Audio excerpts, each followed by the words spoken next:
Welcome to the Asset Revolution podcast, where each week your hosts from Arbor Digital provide educational opportunities for financial advisors and individual investors to gain knowledge in this emerging powerhouse that is digital asset investing. The Asset Revolution podcast is your connection to the future of digital assets and an opportunity for anyone to get off zero. Let's dive in.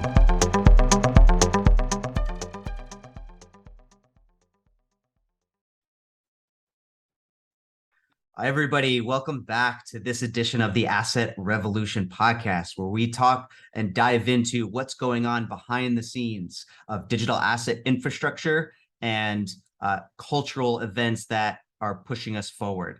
So today I'm very excited. I am joined by Kyle Downey, who is the CEO and co-founder of Cloudwall, which is a New York City and Singapore-based, if I'm not mistaken, fintech firm, in this emerging blockchain economy space. And really, they have a flagship product that's a digital asset risk platform.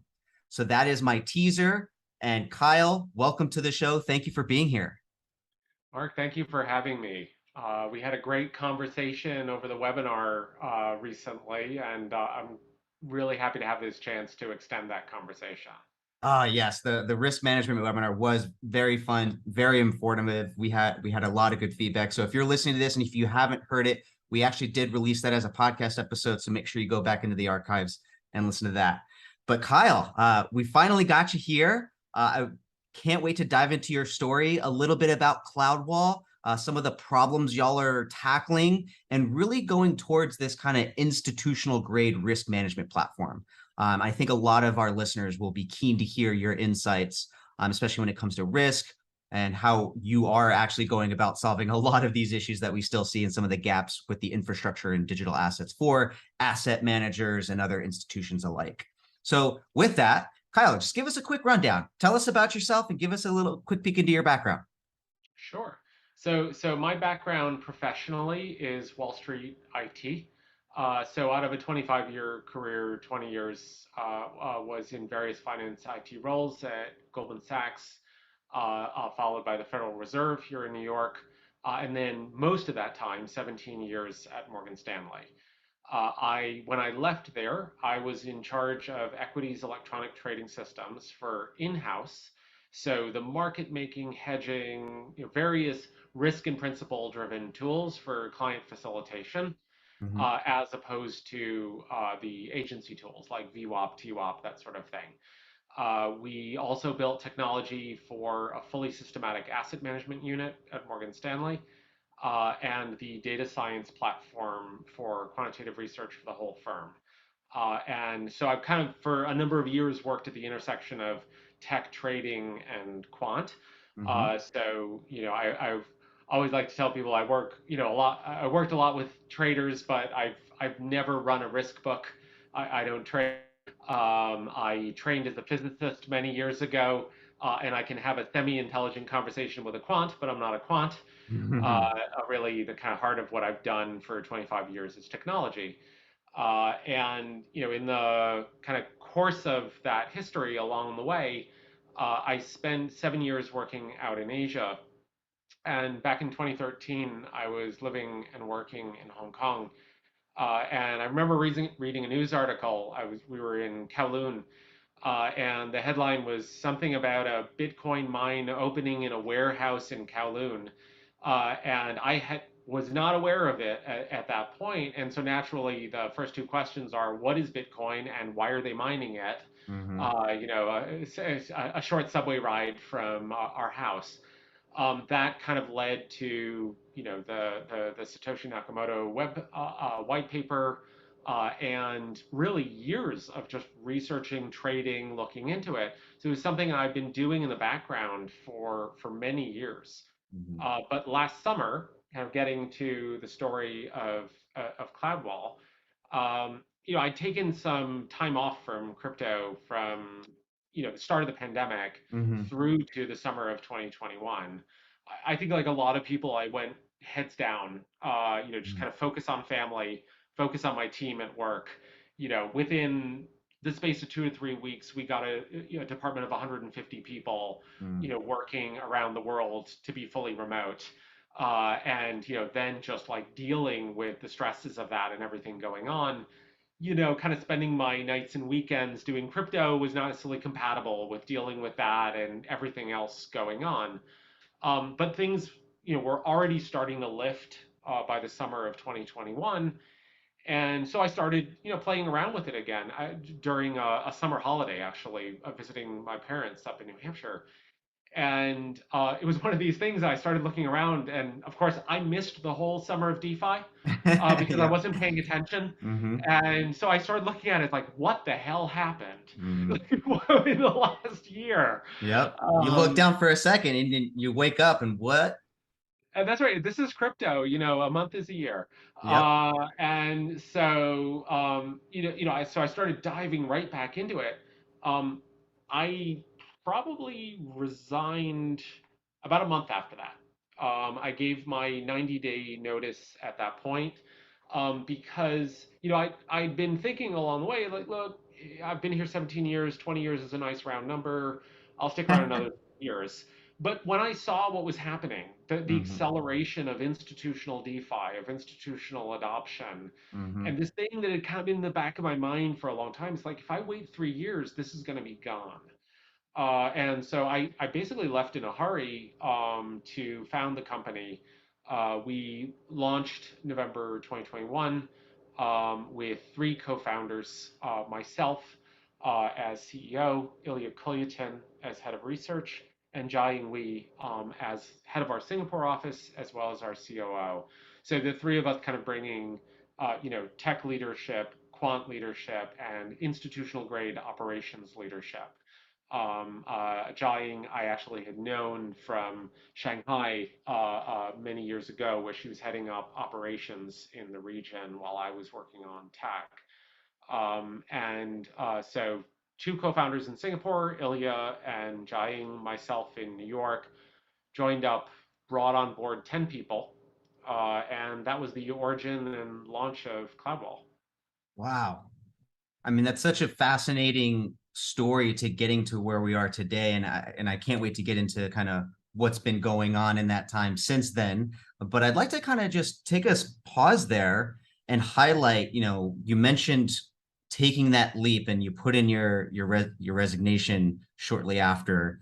Um, that's a big leap to say that, because again, one thing that we've noticed bringing other guests on is that everyone's got this rich, robust history in the traditional world, whether it's finance or tech, and you've made it. You've done a lot of great things, added a lot of value to a lot of very important companies that do a lot of great things in the world already. And it's like, why take that and then go into this space? Because a lot of people still see it as this place where it's a scam or it's not going to survive. So it's just a very big risk in a lot of people's minds. And one of the things I'm always fascinated by is, what is it? What are those triggers that really get you to say, I need to do this beyond just, hype and FOMO and those general emotions that we as human beings still feel? What was it? What triggered it? Like, what did you see? So there were, I think, a couple of things. The first, just the practical thing. I think people overestimate the career risk and overestimate, their resilience and ability to deal with it if it goes wrong, and Mm-hmm. tend to be very conservative. Like, I had a number of people, they're like, "Wow, that's so exciting, that's so cool. I could never do that." Mm-hmm. Just Yeah, like I same. couldn't take that risk, Mm-hmm. either financially or professionally. And I think that's kind of hard to explain. I think either you feel that way or you don't. But I think it does take a pretty big kick, a pretty big motivation, which I think is what you're after. That question of like, Mm-hmm. what gets you out of that safe space? And you're right. Like, in over that time interval, there's been a number of people moving from TradFi. Mary Catherine Latter, at becoming Uniswap COO, formerly BlackRock Aladdin. I was on a call with a hedge fund, and we were just chatting, and we realized that two out of the three of us had been in an article that morning about, like, our photos were side by side at the top of the article about Yeah. people leaving for crypto. Um, Yep. And so there is like kind of a cohort of people who have been moving, and it hasn't entirely stopped even after the crisis. And so that kind of comes to the motivation. And in my case, the thing that really propelled it was two things. I tried to start my own company 20 years before that. Mm. And I was too young. I didn't have the resources. I didn't know what I was doing. I couldn't even do bill collection properly. And I was talking to investors, and they were like, "Have you mortgaged your house yet?" I'm like, okay, I can't do this. I don't have the Yeah. resources to do this. And for years, really, I kind of thought back on that and said, look, I want to do something where there's a really direct connection between I make a decision, good or bad, and the P&L goes up or down. Like, and much as I love Morgan Stanley, it's a fabulous institution. That is not true if you are in IT. You Mm. work very closely with the business, but generally your paycheck still gets printed, whether the desk's profits go up or down. So you're as aligned as you can be, but there's something missing in terms of like a direct connection. Hmm. And so I think that was one thing. It was like, look, I'm at a point in my career where I actually want to take that risk. I want to have that principal risk of, if I do this wrong, that means the end of the company. And the fun and the terror of a startup is that like almost all of your threats are existential. I was reading CEO Excellence, which is by a group of McKinsey partners, Hmm. and they were interviewing a whole bunch of Fortune 500 CEOs. And one thing that stood out to me as a startup CEO reading that was an anecdote talking about like a factory setup out in the Midwest that had been like hundreds of millions of dollars over budget or something like that. And the CEO was saying, we learned so many lessons from that and we changed all of our processes and it'll never happen again. And I'm thinking like at a startup, you make a mistake that big, it never happens again because the company's gone. Uh, Yeah. you know, and that's very much true at large organizations. Like there's a good bit of buffer, even in the worst moments that you kind of don't have that net at a startup. And I was kind of at a point in my career where I wanted that. But the Mm. second thing was crypto itself and DeFi. Okay. Tell us I more about that. started so if you look back in my Medium history, the earliest essay in the series on Cloudwall, or one of the earliest, it might have been the second, was one called The Blockchain Economy. And it was essentially a what if piece of, okay, what if everything became tokenized between now and the early 2030s? How does that play out in finance? Who gets disrupted? Who's still around? Where's the damage done? Where are the opportunities? How does it actually play out in terms of, does it go quickly? Does it go slowly? And I started thinking about that, and there's a really interesting dynamic in crypto, and it's something that I love and I'm sometimes frustrated with, Mm. in that it is a it is a space that has sort of this revolutionary energy under it, Hmm. anger at times about like the financial system has to change, Hmm. like that this is a necessary change to reduce inequality, to address abuses, etc. It's a change that's worth it, right? Yeah, Hmm. and the frustration sometimes is that there's almost this utopian aspect to it, Hmm. and this unwillingness to compromise.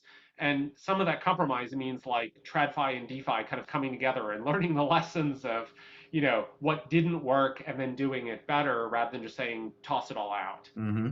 Um, but that spirit is something I've always really been excited about and motivated by, this idea that we could actually rebuild it and make it better. That was really the earliest interest in crypto for me, of like looking at these very strange new markets and saying, this looks like the equity market bootstrapping itself, from nothing. Like Hmm. all of these things are starting to emerge in terms of order book and trader chats and algos and all of that. And my early speculation was, well, what if it becomes the whole thing? And that conviction by last summer was a near certainty. This is the way it's going to go. It's going to require a lot of regulatory change and legislative change that might take a decade to like fully get there. But it's going to happen, and eventually every asset is going to be a digital asset. And that led to a question, which is when that happens, what's still around, what's still relevant, and what's gone? And the thing that my co-founders and I kept coming back to is risk is an invariant in finance. It's going to be there, whether they're smart contracts, DeFi, CeFi, however this plays out, whoever wins, they're still going to have to deal with risk. Hmm. And so this idea of having a universal risk platform that's native for digital assets, that from day one is actually designed for that world where every asset class is tokenized, where you might have hundreds of millions of assets tracked this way that you need to value and risk manage, which none of the legacy systems have any chance of doing. Hmm. We got really excited about that because then, of course, we look around and it's like, okay, who else is doing that? Someone else must be doing this. No. And then what'd you find? And, No one uh, was doing it, right? well, what we saw was that there's some great companies in the custody space. That was an early institutional problem that people put a lot of investment into and built some great products. Execution, sort of an area that was close to my heart, was really well covered. A number of good OMS, EMS front ends, maybe not so great on the PMS side. But there were people building smart order routers and Hmm. algos and all of that. But for risk, the more people we talked to, the more it was like, yeah, our risk solution is like some macros with Google Sheets, and we don't have it, we need it. If you built this, that's amazing. We would definitely use that. And we started really digging into it of like, how would we get that started? What would we build? And that was the origin of Serenity, the risk platform that we built. Wow.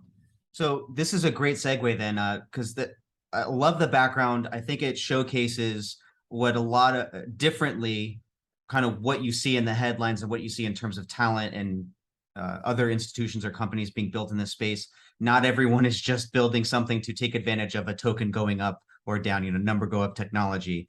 This is pure infrastructure, and this is something we are shouting from the rooftops as much as we can is to get other financial professionals who want to just completely dismiss it without taking the intellectual leap into actually learning about what's really going on to say, look at the infrastructure being built, because that is where you want to see is are institutions paying attention? Is there actual disciplined work happening with all of the things that need to be built in order to enable this? Oh, I love what you guys call it, the blockchain economy.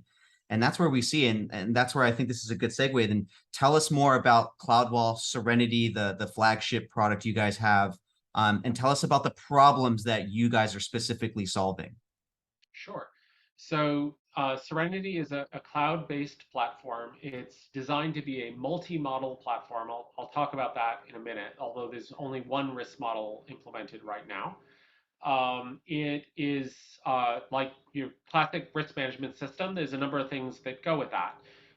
It's a foundation of data from a dozen different sources that we clean, we run data quality checks on every single day to kind of assemble the raw data that you need to build models. Mm-hmm. It is in the current version, which was deployed with our design partners on July 1st, a market risk model. It's a Fama French style 5-factor model.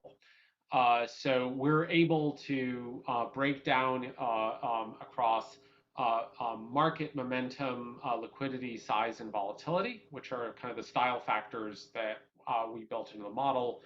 How much of the volatility and variance in a portfolio is explained by the model, how much not. And Mm-hmm. then we're able to go down a level and say, okay, by asset, where is the risk? By sector, drill down, where is the risk? By factor. So that can start to inform decisions about where you might want to, depending upon your view on the market, you might want to hedge away that risk. You might want to emphasize that risk and say like, actually, I'm bullish along that dimension, and it looks like my sizing is too small. for that amount of risk. It's not always just about, eliminating risk. Mm-hmm. That is ultimately the source of outperformance as well. And so we built an API, which our three design partners are using programmatically right now, that lets you take a portfolio of about 120 digital assets, so an arbitrary long-short portfolio, break down the risk along those several dimensions. And this past weekend, we were talking before the show about this weekend's release. We deployed a new API for value at risk. So a parametric VAR and a historical VAR implementation tuned for digital assets available through API, as well as the ability to backtest VAR. So like one of the interesting things in this space is like it's not like someone can go and check our numbers on Bloomberg. Like it's totally novel. So Mm-hmm. there's a lot of need to like, show our work of, what are the underlying numbers in the model? Mm-hmm. Can you back test it and show that like we predicted, you know, that your performance would be within this range, and you would lose no more than $10,000 on one day. But hey, buddy, you lost 21K 5 months ago that our model was surprised by. So we'll also show things like breaches Wow. in VAR limits over that time. Um, in terms of stuff we're excited about in the pipeline, we're going to do a big public debut at the Singapore FinTech Festival in November, and that launch is going to have a number of additional things. A set of derivatives APIs, so yield curve bootstrapping, fitting of volatility surfaces, and the ability to value options using those proprietary surfaces. Mm-hmm. For that, we're pulling in a ton of data that's actually very hard to get your hands on. And we're working with a great strategic partner called Phoenix Capital Markets on both the data sourcing side and some of the analytics. We are building a front end. So all of those facilities in terms of risk attribution and the other functions, portfolio analytics, VAR, are going to be available in a web tool that you can just log into, load your portfolio into it, and kind of run our tools against it. Wow. And the final thing, and the thing we're most excited about, is scenario analysis. So Ethereum crashes 35%. What happens based on correlations to the rest of my portfolio, or the momentum factor goes up 5%. So we can kind of look along those two axes. And these sort of stress tests are interesting for an active asset manager to just explore the dynamics of the portfolio. What could go wrong? How Mm-hmm. sensitive is it to certain changes? Hey, Mm-hmm. maybe that ETH staked ETH trade I'm doing is not so smart. Uh, Yeah. I'm already thinking about how this would have helped improve some of the recent things we've experienced. what if that all went terribly wrong? Uh, Mm-hmm. what's the worst that could happen? Um, but the other dimension for both VAR and scenarios that we find really interesting that we haven't touched on yet is that longer story about institutional adoption, which naturally involves the regulators as well. These Mm-hmm. are things that regulated entities in TradFi have to have. So big institutions coming to digital assets, I can guarantee you the regulators are going to be asking where are your VAR back tests. Show me the 20 stress tests you ran against the crypto market. And so we think, our thesis is long term, regulatory clarity is going to lead to more larger players coming into the space. And those same regulators are then going to be mandating these sorts of tools. So Mm-hmm. right now, they're sort of opt in by people who realize, basically sophisticated risk managers who say, I have to have this to do my job. Mm-hmm. But later on, it's going to be to participate in this market, you need these tools. Absolutely. And so we really see our role within the market as offering that infrastructure, sort of risk as a service across the whole ecosystem, so people can actually a protect themselves, but b ultimately meet some of those mandates. Mm-hmm. And our hope, and this is the thing I get really excited about in terms of the blockchain economy, is if you ask those big allocators, what's holding you back? Why are you not coming in at size? what comes up again and again is risk in models. It's Mm-hmm. like, I would do larger than a 2 to 5% allocation if only I could get some assurance that I won't blow my foot off by doing it. Mm-hmm. And so we really see risk actually as an enabler for AUM in the space. So it's actually helping propel growth and make that ultimate blockchain economy, vision happen, because it'll bring in the patient capital. It'll bring in those larger investors who need to see that there are these controls, and equally satisfy the regulators that the guardrails are in place, that we can let this get big. Because if it Mm-hmm. doesn't get big, what's the point? Like, the goal is to transform the economy. To do that, you have to safely manage trillions of dollars. Absolutely. And so there's so many different directions I want to go with this. One is, I guess, where I'd like to start is I hope everyone is realizing why it makes a lot of sense, why we've connected, and why I'm so intrigued, and our partnership hopefully will span beyond this podcast. For us as asset managers that have been in the space, one of the things for us was exactly these issues that we came across when we were developing our thesis and then applying, what are our risk management techniques that we're going to apply? How do we measure it? How do we model this out? And really, there isn't a whole lot. We had to really do a lot of this on our own. There were a couple very high level, surface level tools. So shout out to OnRamp Academy. They developed very early, just a very simple, risk model back testing with using Bitcoin and Ethereum only. And that, again, for us as a multi-asset manager across, the space, when we, as we continue to do our due diligence, we come across Cloudwall, it's only until this year, but thankfully this is something we get excited about, is that these type of institutional quality risk management platforms are being built. And for us, this was kind of like, yes, great, this is going to take so much off our plate if we can do this, and we can focus on a lot of other things that are going to help our business grow as asset managers. And to be honest, I'm not a data scientist. I that's not where my background is, and so we are looking for those partners. And so when we saw the problems that y'all were building towards and to solving, I mean, this is really something that the market needs. And as you mentioned, I think you said it very well. Is risk is actually is going to enable more AUM to come into the space. And we wholeheartedly believe that's a lot of the things that when we talk to advisors and other companies, and the reasons why they're not getting on board, it's not because they don't understand the value of investing in something in the very early stages and diversification and all of those great things that current portfolio managers and asset managers use to deliver value to investors. It's not that they don't understand that. There are two major things. One that we've mentioned already, regulatory, and then just institutional grade risk management platforms, so that way they can model out, back test, do those types of scenarios that they're used to doing just every day with clients.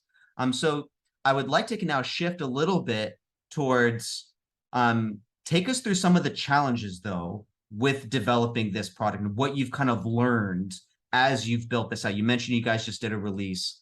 So take us through some of those learnings and those challenges that you've come across in building this.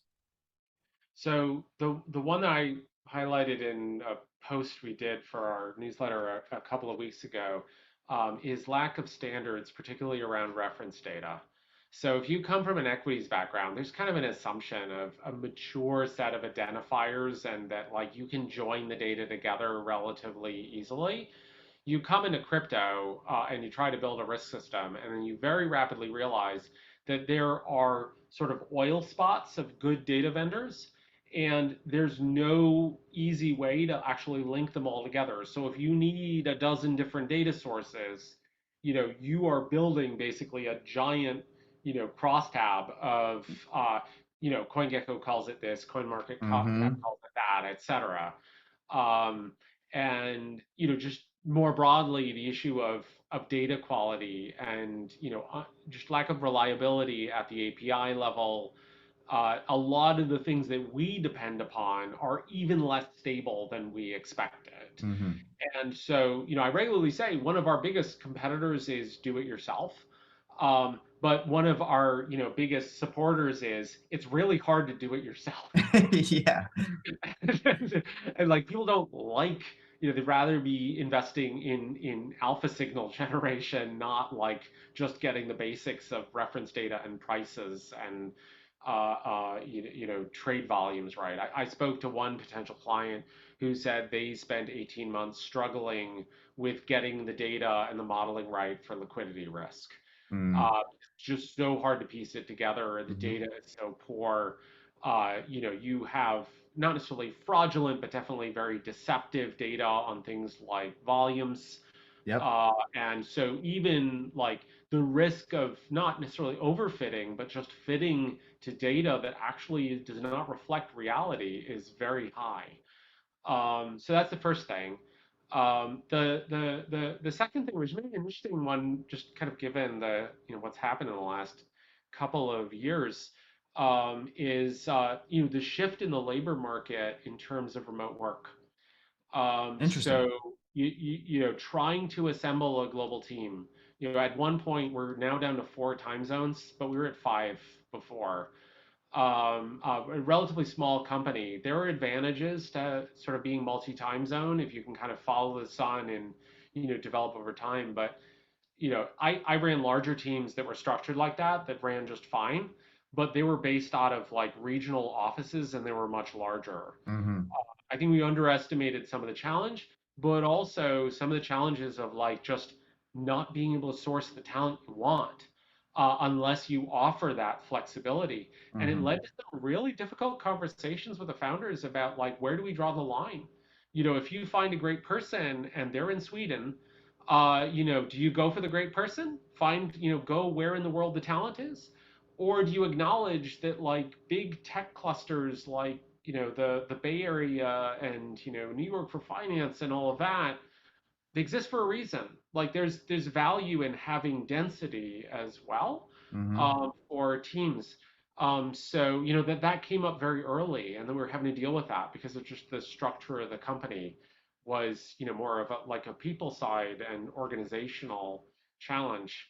And then finally, although we were kind of expecting this, but still like it's just even worse than we expected.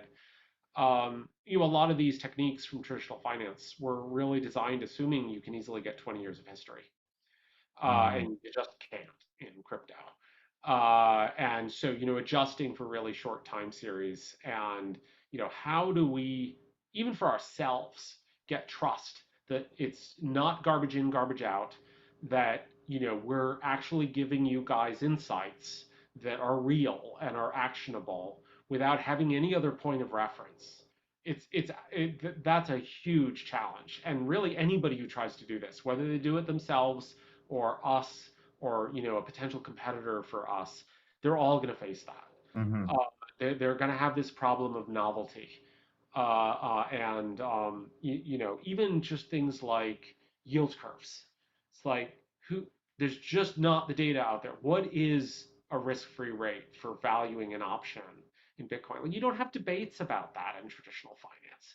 There are just these fundamental questions that like there's a research element to it to figure out even what's the right answer of how do you approach it Hmm. that people coming from a Wall Street quant background, it's like there's an adjustment to that the basics just are not there. Hmm. That's well said. So I guess a question that comes to mind then is why go out and do that? It sounds like a very, very big lift. So why not partner? Why not have started at a bigger firm to maybe deploy, maybe who has the resources to take this maybe a little quicker? Why do this on your own? Why go out and create this firm with your co-founders?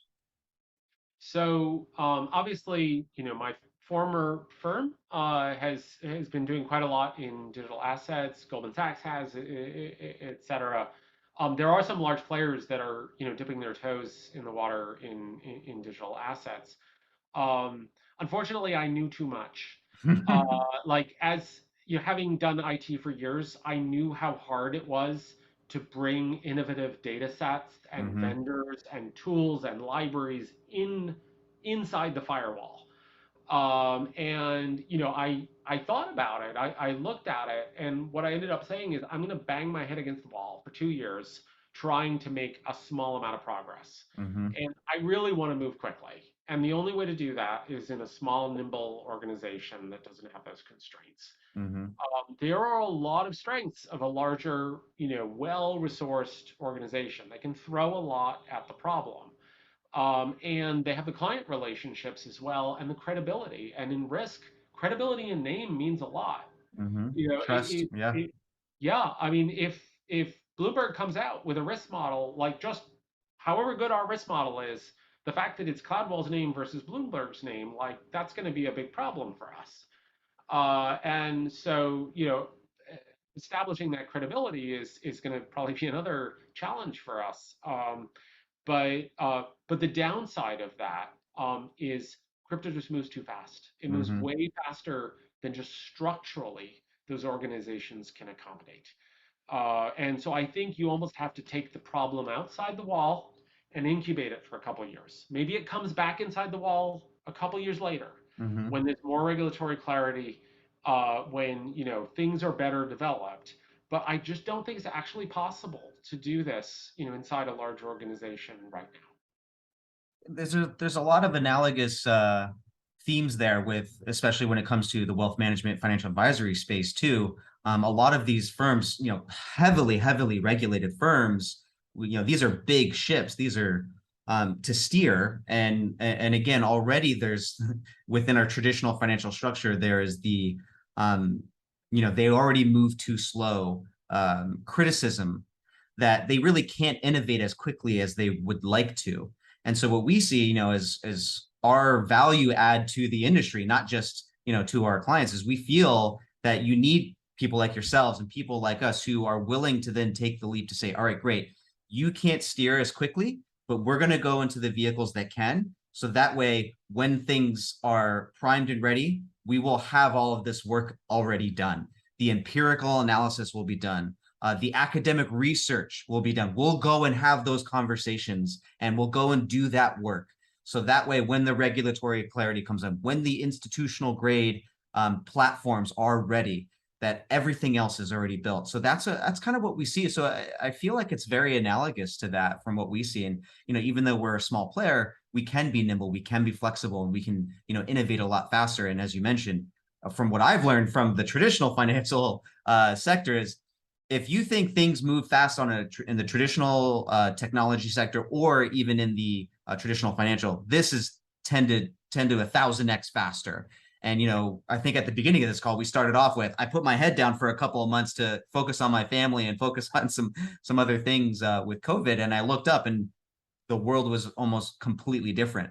And you kind of need those flexible, nimble players, those bigger players. We feel, and this is just our what we've seen is that those actual bigger players are actually going to rely on the smaller players in the next few years as that regulatory clarity comes, because they have the capability to be nimble and move with the markets at that pace. And I would just add to that risk platforms, there's an analogy to asset managers and hedge funds. We need track records too. Yep. And the only way to build that TR for us is to just run with this for 3 to 5 years and prove that the models work. But my firm conviction is that the time will come when we're not going to be in this situation. I spoke to another bank's digital asset arm less than half a year ago. They said, yeah, we formed a committee to talk about the third digital asset that we're going to allow.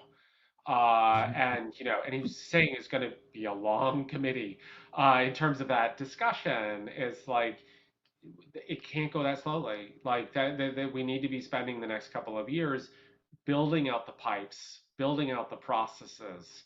So eventually, when you don't have these situations, to be perfectly fair, like if I were in their shoes, like if I've got Basel telling me that I have to put $10 of capital against every dollar of Bitcoin, so I can't hold it on my balance sheet and do a repo business or like anything useful with it. I'd move slowly too. Like, Absolutely.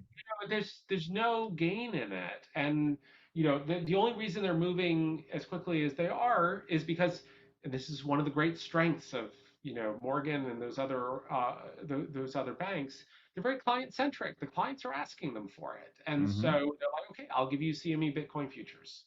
If you want crypto, there, tick the box. I'll give that to you. That's important to you. But The more sophisticated stuff on the DeFi side, the broader range of altcoins, it's not accessible to them right now. Mhm. And so if you want to actually find a way to solve that problem, you have to do it outside. Here, here. So cheers to you and us, trying to solve those issues and those problems. I really appreciate you diving into Cloudwall, your background, telling us your story. I hope our audience is really paying attention because there's a lot of themes within this episode. I'm already picking up on that are hugely influential.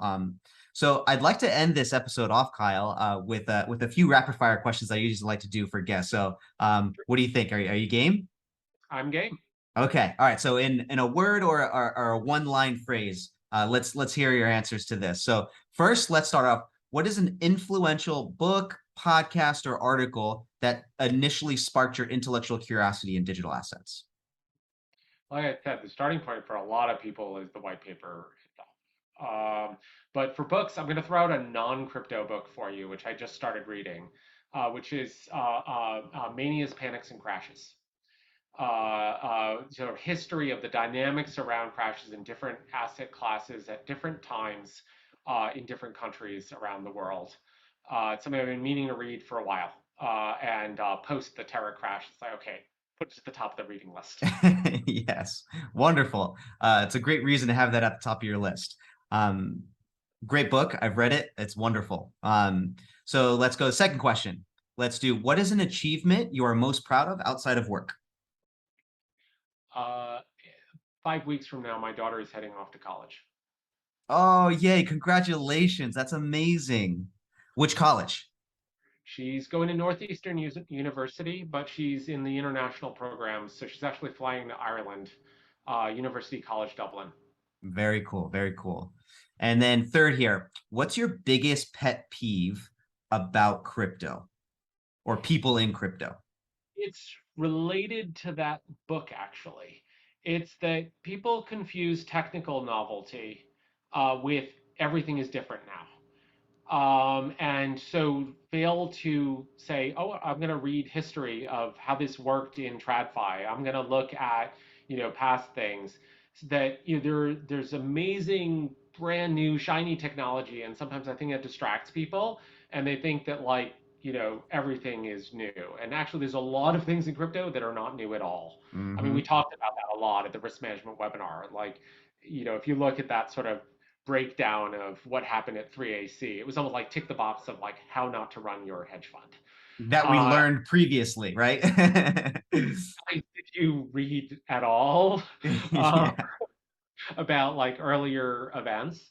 So a bit of like just lack of historical context is sometimes frustrating in the space. Wonderful. Well, thank you for those. And as always, with every episode, I like to leave you some space here. Tell everyone where they can find you. I know you've got a weekly newsletter as well. So please tell where can people find you? What should people sign up for? Yep. So if you're interested in the weekly newsletter, it's Blockchain Confidential at cloudwall.substack.com. Our website is at cloudwall.tech. And if you ever want to reach out to us in terms of Serenity, it's sales@cloudwall.tech. Wonderful. Well, Kyle, it has been such a pleasure having you on the Asset Revolution podcast. I cannot wait till a year, two, maybe three down the road where we come back and we kind of do a recap of what we've gone through in that time period, because I think it's going to be really fun. Let's put it in the calendar. Thank you. All right. Everybody, we will see you on the next edition of the Asset Revolution podcast. Make sure to tell somebody today that you care about them.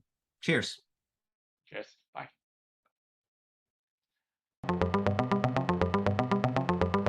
We appreciate you listening to this edition of the Asset Revolution podcast.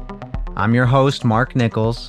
Please don't forget to let us know how you like the show by rating and reviewing us on Apple Podcasts or wherever you like to listen. For more downloadable digital asset resources and educational opportunities, please visit us at arbordigital.io. We are here to help you get off zero safely and securely. Thanks again for tuning in, and be sure to tell someone you care about them. Cheers.